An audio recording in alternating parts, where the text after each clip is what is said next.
ওয়ালাইকুম সালাম। ভাইয়া এক সপ্তাহ হয়েছে আপনি বিদেশ তো আছেন, এবারে একবারে মারা সেদিন জানো মাথা হুতে হুতে আপনারা এক পলক দেখবার লাগে ছটফট করতে আছে। তুই কিন্তু কি আগস বিদেশ তো নাই আর অশান্তি শুরু করে দিছ। আর কি যাইতাম যাবো মার অসুখ তো লাগিয়ে আছে, তো নতুন কিছু না। না ভাইয়া মার হন যে অসুখ এটা বড় সমস্যা। ডাক্তার কইছে মাইজি বড় হসপিটালে নিয়ে অপারেশন করাইতে হইব।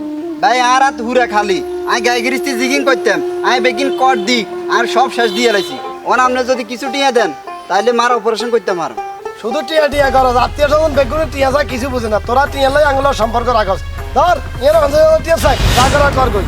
ভাইয়া আমরা গরিব হইতে মারি লুবি না, ধরেন আপনার চেক রক্তের টানে আমরা তো টিয়া চাইছি, মা কিন্তু আমরা তো টিয়া চাহানো। মা শুধু আপনারা এক নজর সাইবেল চাইছি, কিন্তু গাইজ বুঝলাম টিয়া হইসে হইলে মানুষ পাথর হইতা। আয় তো আমরা দিন হোর বাইর নিজের জায়গা জমি বাইক থাই হোর বাইর থান ঘর জামাই বেকার মতন ধান হোর জামাই।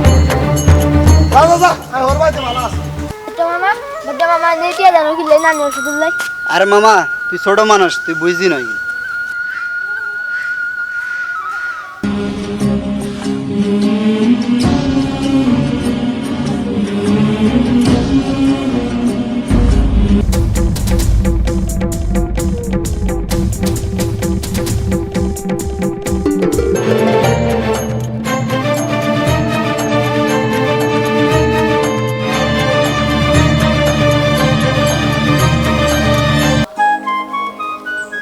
ডাক্তার সাহেব আমার কি টিয়াটা যা লাগে আমি দিমু।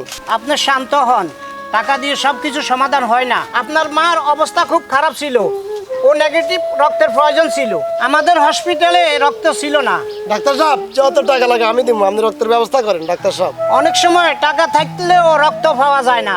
আপনার ছোট ভাই যদি সময় মতো রক্ত না দিত আর এলাকাবাসী যদি সাহায্য না করত, তাহলে আপনার মাকে বাঁচানো সম্ভব হতো না। এলাকাবাসী সাহায্য করছে মানে টাকার অভাবে তোমার মার ট্রিটমেন্ট হচ্ছে না, তাই এলাকাবাসীর সাহায্য সহযোগিতা করার কারণে তোমার মার চিকিৎসা হয়েছে।